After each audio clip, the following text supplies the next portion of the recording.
মদিনার ইমাম মালিক রাহমাতুল্লাহি আলাইহি তিনি বড় টেনশন যে দিনের কাজের জন্য মদিনার বাহিরে যাইতে হয়। যদি মদিনার বাহিরে আমার মরণটা হয়ে যায় তাহলে তো আমাকে মদিনার বাহিরে দাফন করা হবে, আর যদি মদিনার মরণটা হয় তাহলে আমাকে মদিনায় দাফন করা হবে। হতে পারে এই উসিলা আল্লাহ আমাকে মাফ করিয়া দিবে। এই জন্য মদিনার ইমাম মালিক রাহমাতুল্লাহি আলাইহি আল্লাহর কাছে দোয়া করে, আল্লাহ মাতামুতু আমার মরণটা কখন হবে যদি আপনি আমাকে একটু জানিয়ে দিতেন তাহলে ওই সময় আমি মদিনায় থাকতাম, অন্য সময় মদিনার বাহিরে যাইতাম। মদিনার ইমাম মালিক রাহমাতুল্লাহি আলাইহি আল্লাহর কাছে দোয়া করতেছেন। হঠাৎ করিয়া মদিনার ইমাম মালিক রাহমাতুল্লাহি আলাইহি এই দোয়া করতে করতে ঘুমিয়ে যায়। স্বপ্ন যুগে আল্লাহর নবীর সাথে সাক্ষাৎ হয়ে যায়। চিৎকার দিয়া কোন সুবহানাল্লাহ। মদিনার ইমাম মালিক রাহমাতুল্লাহি আলাইহি তিনি আল্লাহর নবীর কাছে জানতে চায়, ইয়া রাসূলুল্লাহ, ইয়া হাবিবাল্লাহ, মাতা আমুতু আমার মরণটা কখন হবে যদি জানতে পারতাম তাহলে আমি ওই সময়ের অন্য সময়ে মদিনার বাহিরে যাইতাম, ওই সময়ে মদিনা থাকতাম। এবার মদিনার ইমাম মালিক রাহমাতুল্লাহি আলাইহি প্রশ্ন করার পরে আল্লাহর নবী সরদার দু আলম পয়গম্বর আরবি সাল্লাল্লাহু আলাইহি ওয়াসাল্লাম মদিনার শ্রেষ্ঠ ইমামকে কোনো জবাব না দিয়ে আল্লাহর নবী স্বপ্ন যুগে মদিনার ইমাম মালিককে হাতের 5টা আঙ্গুল দেখিয়ে দিলেন। বলেন তো দেখি কয়টা আঙ্গুল দেখিয়ে দিলেন? 5টা আঙ্গুল দেখিয়ে দিলেন। এবার মদিনার ইমাম মালিকের ঘুম ভেঙে যায়। ঘুম ভাঙ্গার পর মদিনার ইমাম মালিক রাহমাতুল্লাহি আলাইহি বড় টেনশনে পড়ে গেল, চিন্তায় পড়ে গেল। আল্লাহর নবীকে যদি স্বপ্ন যুগে কেউ হাতের 5টা আঙ্গুল দেখে তাহলে এর ব্যাখ্যা কি হবে? ব্যাখ্যা কে দিবে? মদিনার ইমাম মালিক রাহমাতুল্লাহি আলাইহি ব্যাখ্যা জানার জন্য বড় পেরেশান হয়ে পড়লেন। ব্যাখ্যা কে দিবে? তল্লাশি চালাইতে চালাইতে এক পর্যায়ে জানতে পারলেন তৎকালীন সময়ের সবচাইতে বড় স্বপ্ন বিশারদ যাকে ইমামুল মুআফফিরিন আল্লামা সিরিন রাহমাতুল্লাহি আলাইহি বলা হয়, তিনি জানতে পারলেন আল্লামা সিরিন রাহমাতুল্লাহি আলাইহি স্বপ্নের ব্যাখ্যা দেয়। এবার মদিনার ইমাম মালিক রাহমাতুল্লাহি আলাইহি পরের দিন সকালে তার খাদেমকে ইমামুল মুআফফিরিন আল্লামা সিরিনের কাছে পাঠায়। আল্লামা সিরিনের কাছে পাঠানোর পর মদিনার ইমাম মালিকের খাদেম আল্লামা সিরিনকে প্রশ্ন করে, ও সিরিন, যদি কেউ স্বপ্ন যুগে আল্লাহর নবীকে হাতের 5টা আঙ্গুল দেখতে দেখে তাহলে এর ব্যাখ্যা কি হবে? এবার আল্লামা সিরিন বলে, আগে বলো দেখিয়ে ব্যাখ্যা এই স্বপ্ন কে দেখেছে? এবার ইমাম মালিকের খাদেম বলে, মনে করেন আমি দেখেছি বা একজন দেখেছে। ইমাম সিরিন বলে, না না, এমন স্বপ্ন তুমি দেখতে পারো না, অন্য কেউ দেখেছে। মদিনার ইমাম মালিকের খাদেম দৌড়াইয়া ইমাম মালিকের কাছে আইসা বলে, ইমাম মালিক, আপনার নাম না বলা পর্যন্ত স্বপ্নের ব্যাখ্যা বলবে না। ইমাম মালিক বলে, ঠিক আছে, তুমি যাও, যায়া দ্রুত তুমি আমার কথা বলো। ইমাম মালিকের খাদেম দৌড়াইয়া ইমাম সিরিনের কাছে আইসা বলে, ইমাম সিরিন, এমন স্বপ্ন তো কেউ দেখে নাই, মদিনার শ্রেষ্ঠ ইমাম মালিক দেখেছে। এবার ইমাম সিরিন বলে, তাহলে তুমি আমার কাছ থেকে ব্যাখ্যা জেনে নাও। এরপর ইমাম সিরিন রাহমাতুল্লাহি আলাইহি তার খাদেমকে স্বপ্নের ব্যাখ্যা জানিয়ে দেয়। সূরাতুল লুকমানের 34 নম্বর আয়াত আল্লাহ জানিয়ে দেন, ইন্নাল্লাহা ইনদাহু ইলমুস সাআহ, হাতের 5টা আঙ্গুল দেখার ব্যাখ্যা হলো এইটা। কিয়ামত কখন হবে দুনিয়ার কেউ জানে না, জানে একমাত্র আল্লাহ তাআলা। এটা হলো 1 নম্বর ব্যাখ্যা।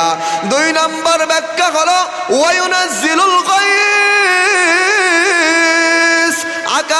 থেকে কখন বৃষ্টি বর্ষণ হবে দুনিয়ার কেউ জানে না, নবীও জানে না, জানে একমাত্র কে। ও দোস্ত, দেখবেন বিভিন্ন সময় আকাশ মেঘাচ্ছন্ন হয়ে যায়, কালো হয়ে যায়, মনে হয় যে বৃষ্টি চলে আসবে চলে আসবে এমন মনে হয়, কিন্তু 2 মিনিট 3 মিনিট পরে দেখা যায় আর বৃষ্টি আসে না, আকাশ পরিষ্কার হয়ে গেছে। এমন হয় কিনা বলে না? এই জন্য 2 নম্বর ব্যাখ্যা হলো ওয়ায়ুনাজ্জিলুল গায়স, কখন বৃষ্টি বর্ষণ হবে দুনিয়ার কেউ জানে না, নবীও জানে না, একমাত্র জানে আল্লাহ। দোস্ত, যদি কোনো পীর সাহেব বলে আগামীকালকে বৃষ্টি আসবে, পীর সাহেবের ঈমান থাকবে কি থাকবে না? আমি যদি বিশ্বাস করি তাহলে আমারও ঈমান থাকবে না।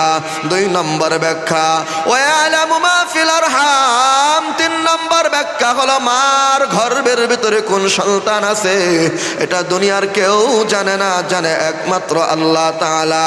4 নম্বর ব্যাখ্যা ওয়ালামু মা ফিল আরহামি ওয়া মা তাদরি নাফসুম মাযা তাকসিবু গাদা।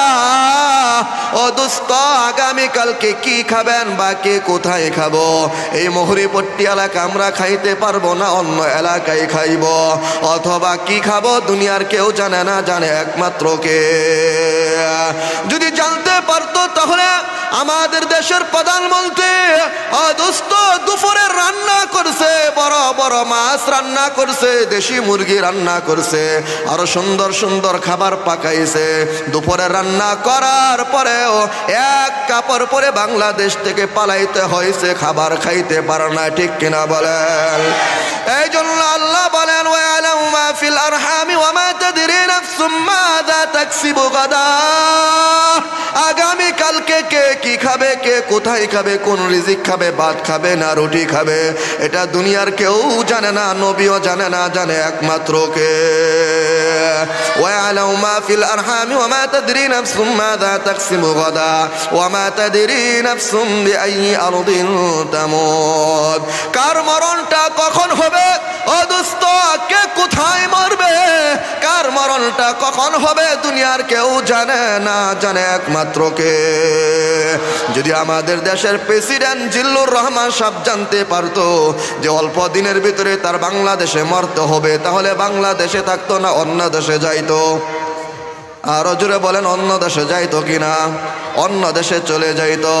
এই জন্য 5টা ব্যাখ্যা যেটা বলতেছিলাম, কার মরণটা কখন হবে, কোথায় হবে, মদিনার ইমাম আল্লাহ নবীকে এত ভালোবাসে, আল্লাহ নবীর কাছে জানতে চাইলো, আল্লাহ নবী বললেন আমিও জানি না।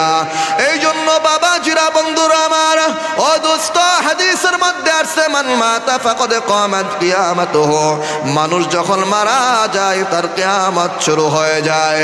এই জন্য কিয়ামতের ময়দানে, ওই হাশরের ময়দান এত ভয়ঙ্কর ময়দান, ওই ময়দানে আপনার আমার ভালো মন্দ আমলের জন্য আল্লাহ তাআলা 4 ধরনের সাক্ষী দাঁড়া করাবেন। বলেন দেখি কয় ধরনের সাক্ষী? একটু আওয়াজ দেয়া বলতে হবে, কয় ধরনের সাক্ষী? 4 ধরনের সাক্ষী দাঁড়া করাবেন। 1 নম্বর সাক্ষী সূরাতুল জিলজালের 4 নম্বর আয়াতের ভিতরে আল্লাহ জানিয়ে দেন ইয়াউমা ইযিন তুহাদ্দিসু আখবারাহা। জমিন ওই হাশরের ময়দানে আপনার আমার ভালো মন্দ আমলের জন্য সাক্ষী হয়ে যাইবে। ও দোস্ত, জমিনের জবানটা আল্লাহ তাআলা খুলিয়া দিবেন। জমিন আল্লাহর কাছে বলবেন, আল্লাহ এই লোকটা জমিনের উপর দিয়ে হেঁটে হেঁটে এমন গুনাহ করেছে, এই লোকটা জমিনের উপর দিয়া চলছে চলছে আর গুনাহ করেছে।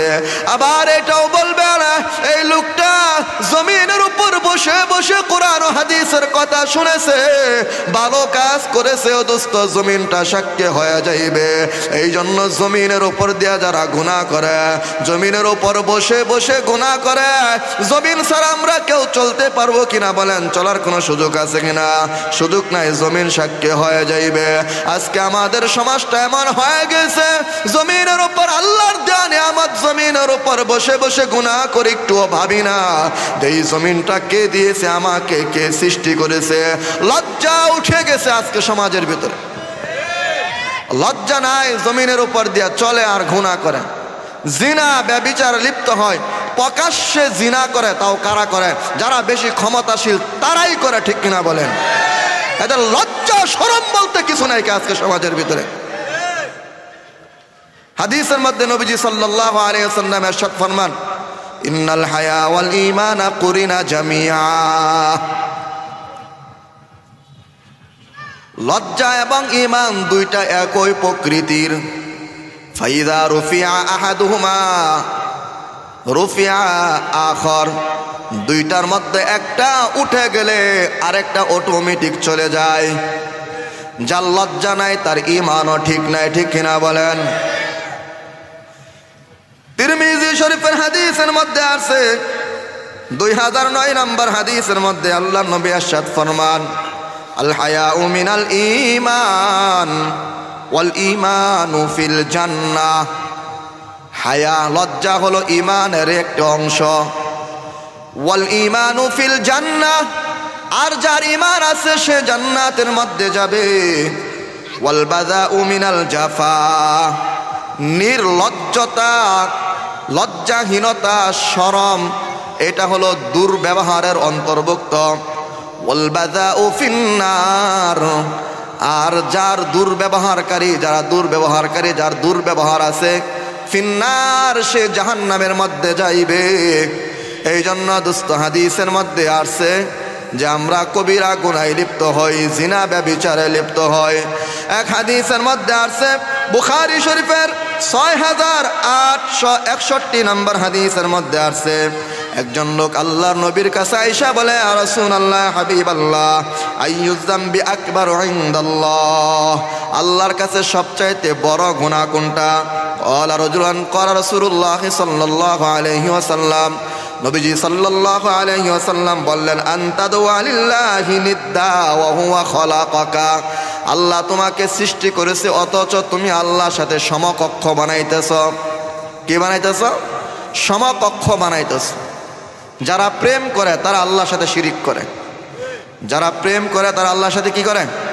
শিরিক করে। কিভাবে? মাকে ভালোবাসা, আল্লাহর বিধান আছে। বাবাকে ভালোবাসা, এখানে আল্লাহর বিধান আছে। সন্তান, মা বাবা সন্তানকে ভালোবাসবে, এখানে আল্লাহর বিধান আছে। কিন্তু প্রেমিক প্রেমিকাকে ভালোবাসবে, এখানে আল্লাহর বিধান নাই। আল্লাহর কি নাই? বিধান নাই। প্রেমিক প্রেমিকাকে ভালোবাসবে, এখানে আল্লাহর বিধান নাই। ও দোস্ত, এই যে ভালোবাসাটা হবে আল্লাহর জন্য, যেহেতু আল্লাহর বিধান আছে ভালোবাসার জন্য, তাহলে যদি আল্লাহর বিধানের বাহিরে অন্য কাউকে ভালোবাসা হয়, তাহলে ভালোবাসার মাধ্যমে আল্লাহর সাথে শিরিক করা হয়। আজকে যে সমস্ত যুবকরা প্রেম করে বিয়ের আগে প্রেমে লিপ্ত হয়, তারা আল্লাহর সাথে শিরিক করতেছে। ও দোস্ত, যত বছর পর্যন্ত প্রেম করবেন ততক্ষণ পর্যন্ত আল্লাহর সাথে শিরিক হয়। আমি আপনাদের কাছে জিজ্ঞাসা করতে চাই, যে সমস্ত যুবক ভাইয়েরা এবং যুবতী নারীরা শুনতেছ, তোমরা কি যদি আল্লাহর সাথে শিরিক করবা না প্রেম বর্জন করবা? প্রেম বর্জন করবো না আল্লাহর সাথে শিরিক করব? প্রেম বর্জন করতে হবে। অদোস্ত, এবার আমরা যেটা ছিলাম যে জমিন হাসরের ময়দানে আপনার জন্য আমার ভালো মন্দ আমলের জন্য সাক্ষী হয়ে যাইবে। 2 নম্বর সাক্ষী হলো ফেরেশতা। সূরাতুল ইনফিতারের 10, 11, 12 নম্বর আয়াতের ভিতরে আল্লাহ জানিয়ে দেন, আল্লাহ বলেন, ওয়া ইন্না আলাইকুম লাহাফিজিন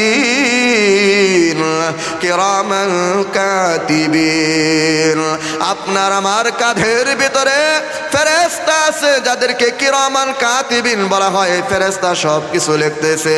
সূরাতুল বনি ইসরাঈলের ভিতরে আল্লাহ জানিয়ে দেন, ওয়া কুল্লু ইনসানিন আলজামনাহু তাইরাহু ফি উনুকি, আপনার আমার কাঁধের ভিতরে একটা খাতা ঝুলন্ত আছে, খাতা ঝুলন্ত আছে। ওয়া নুখরিজ লাহু ইয়াউমাল কিয়ামাহ কিতাবান ইয়ালকাহু মানশুরা, হাসরের ময়দানে আল্লাহ তাবারাকা ওয়া তাআলা এই খাতাটা বের করে দিয়া বলবেন ইকরা কিতাবাক, তুমি তোমার আমলনামাটা পড়ো, কাফা বিনাফসিকাল ইয়াউমা আলাইকা হাসিবা। সূরাতুল কাহফের 49 নম্বর আয়াতের ভিতরে আল্লাহ বলেন মালি হাযাল কিতাব লা ইউগাদিরু সগীরাতান ওয়ালা কাবীরা ওয়ালা কাবীরাতান ইল্লা আহসাহা। খাতাটা যখন বের করে দেওয়া হয় আপনি বলবেন হাই হাই এটা আবার কেমন আমলনামা, এটা আবার কেমন খাতা, এটা আবার কেমন বই। আপনি দেখবেন যে এখানে ছোট থেকে ছোট গুনাহগুলো লেখা আছে।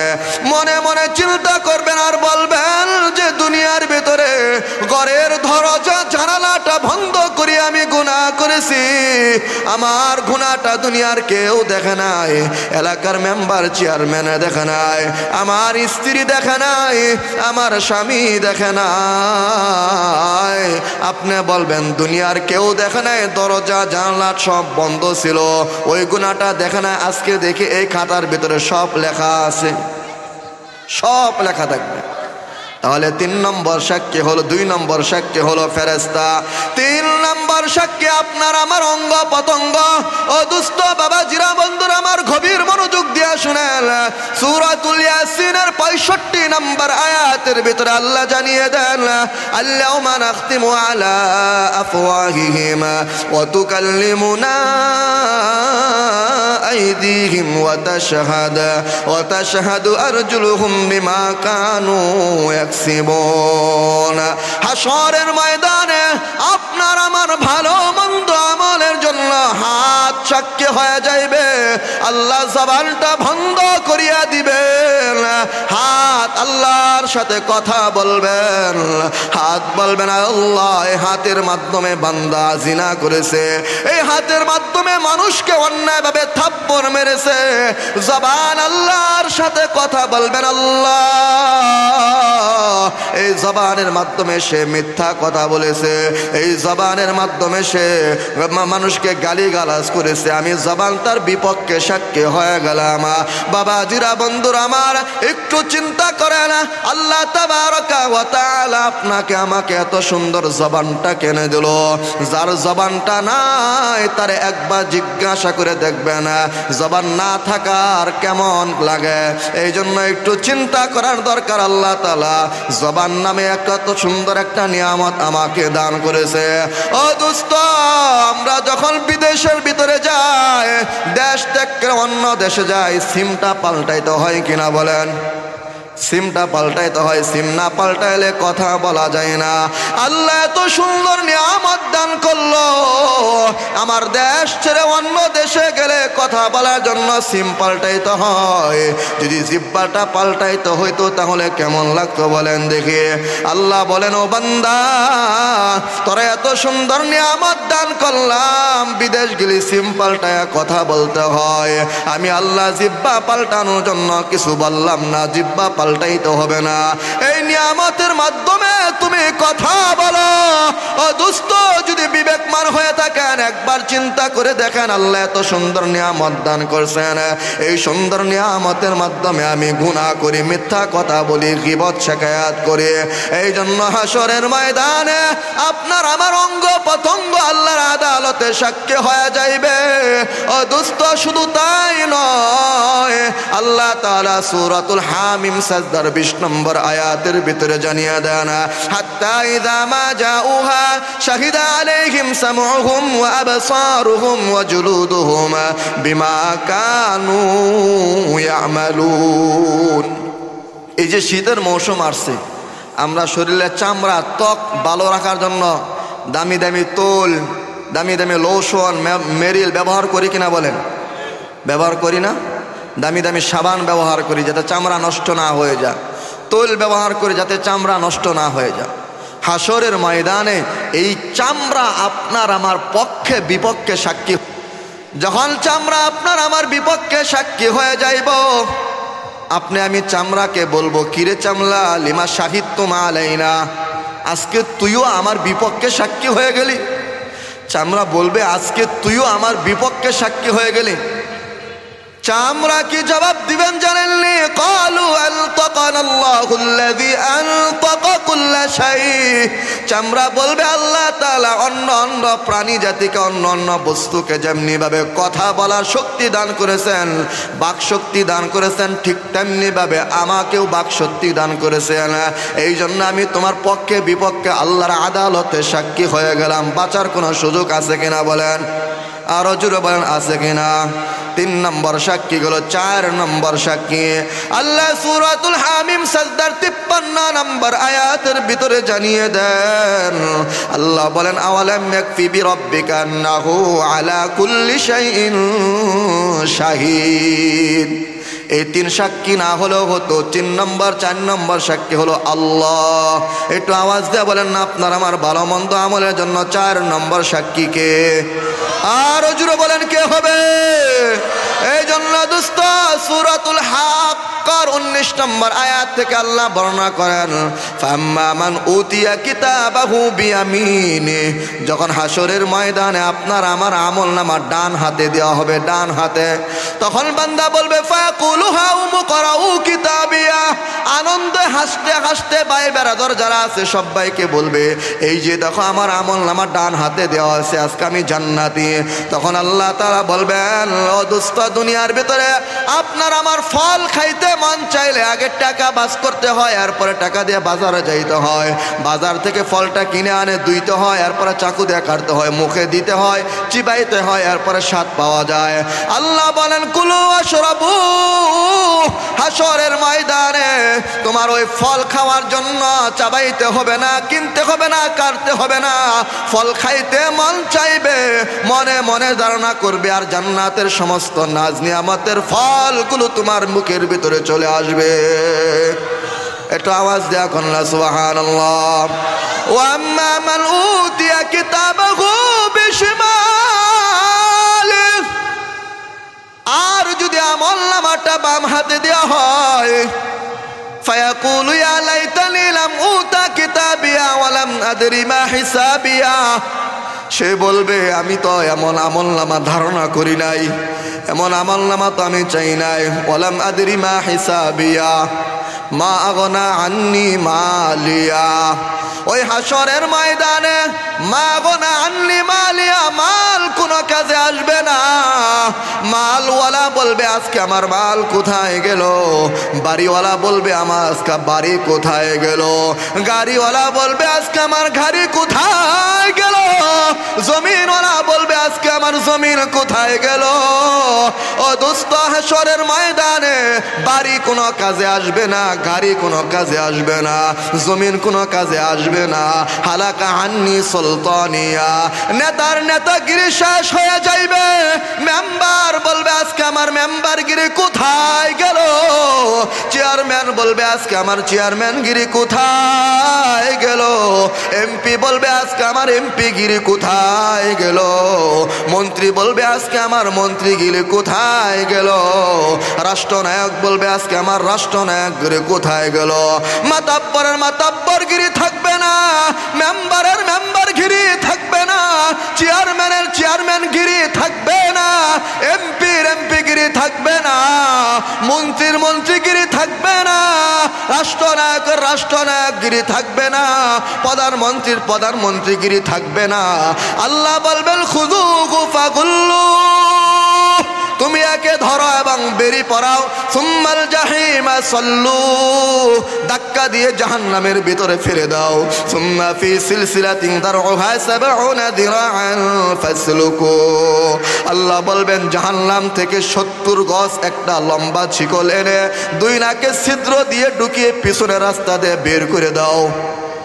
বাঁচার কোনো সুযোগ আছে? কোনো সুযোগ নাই বাঁচার। এই জন্য দোস্ত আমরা কেউ জাহান্নামী হব না। তিরমিজি শরীফের ২৫৮৬ নম্বর হাদিসের মধ্যে ইরশাদ ফরমান ইলকা আলা আহলিন নারি আলজু ফায়াদিলু মা হুম ফীহি মিনাল আযাব। জাহান্নামের মধ্যে যারা থাকবে জাহান্নামীদেরকে ক্ষুধার শাস্তি দেওয়া হবে, ক্ষুধার শাস্তি।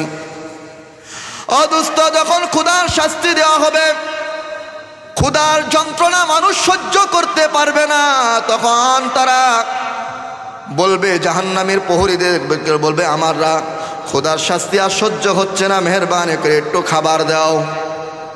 তখন জাহান্নামীদেরকে খাবার দেওয়া হবে। ওই খাবারটা যখন খাইতে যাবে তখন গলার ভিতরে আটকে যাইবে।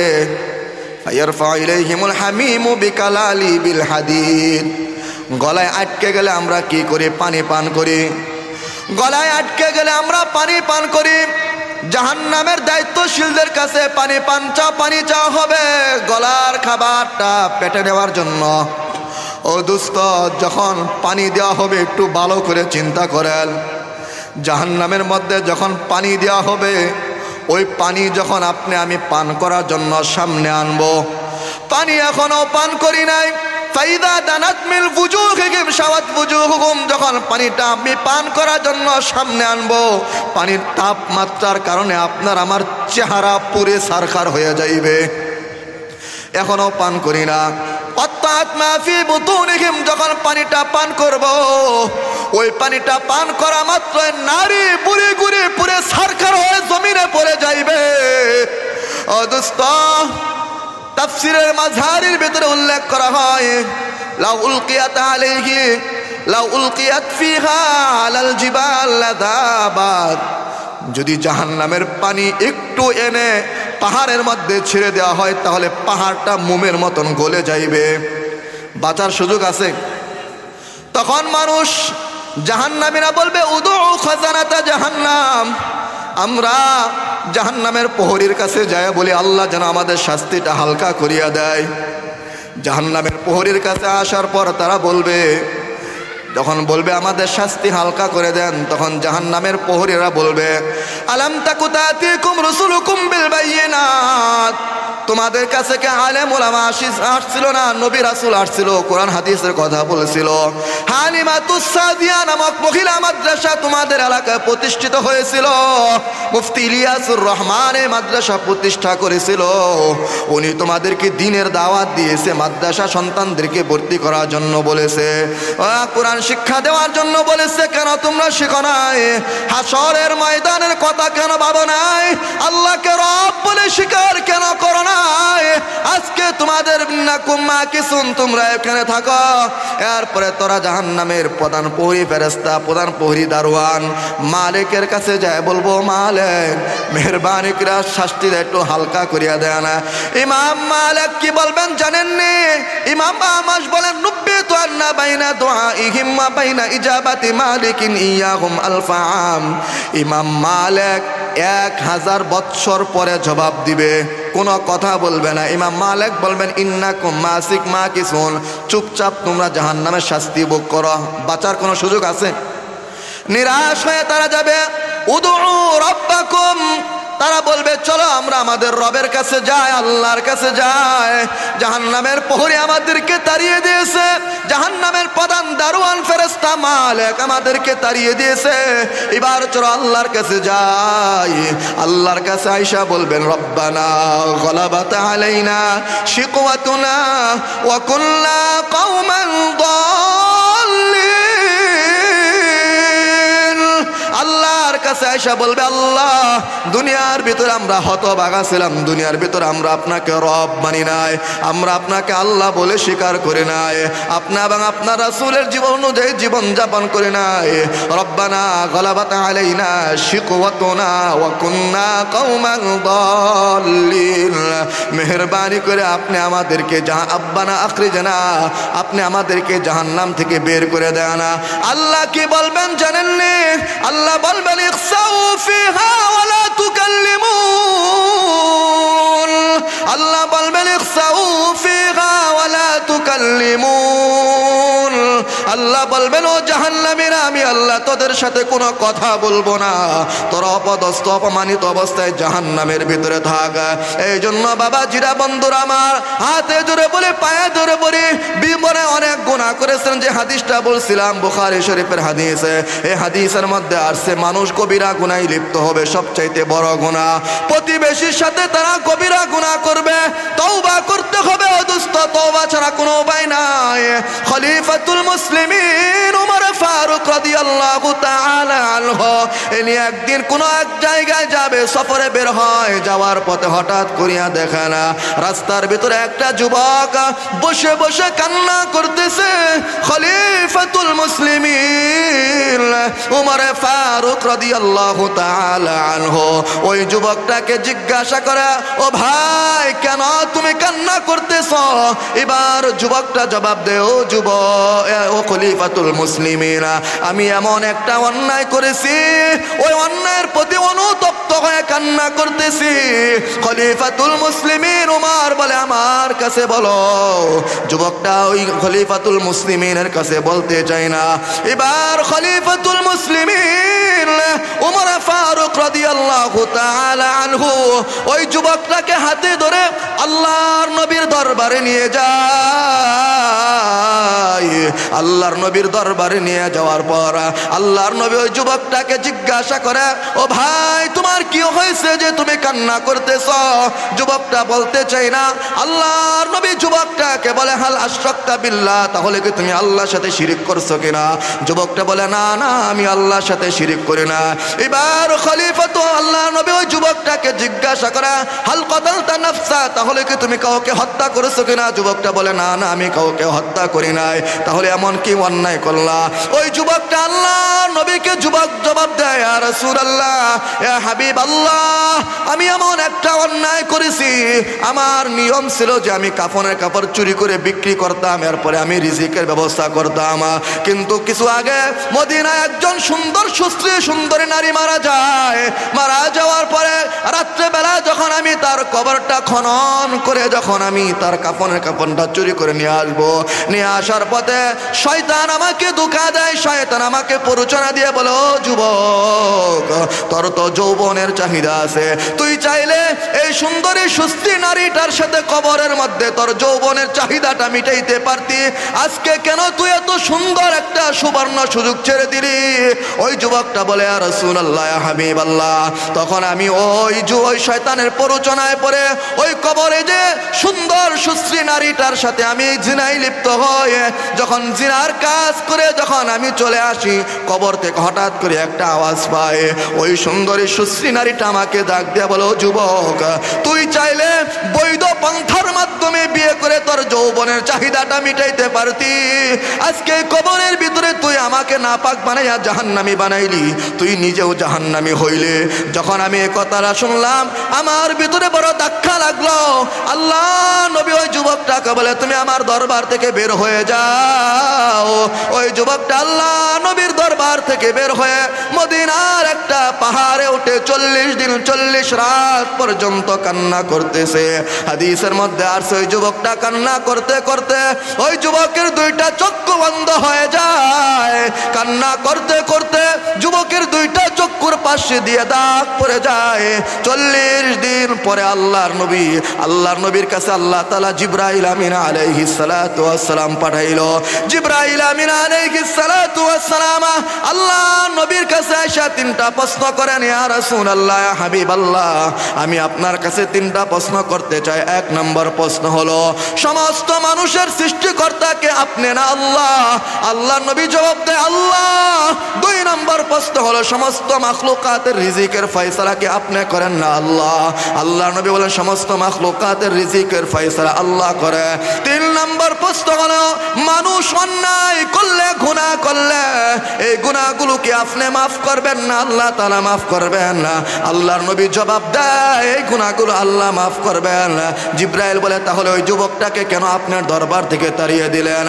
জিবরাইল আল্লাহ নবীকে ডাক দিয়ে বলে, রাসূলুল্লাহ, হাবিবাল্লাহ, আল্লাহ তাআলা আমাকে সুসংবাদ দিয়ে পাঠিয়েছেন, আল্লাহ তাআলা এই মুহূর্তে ওই যুবকটার জীবনের সমস্ত গুনাহগুলো মাফ করিয়ে দিয়েছেন।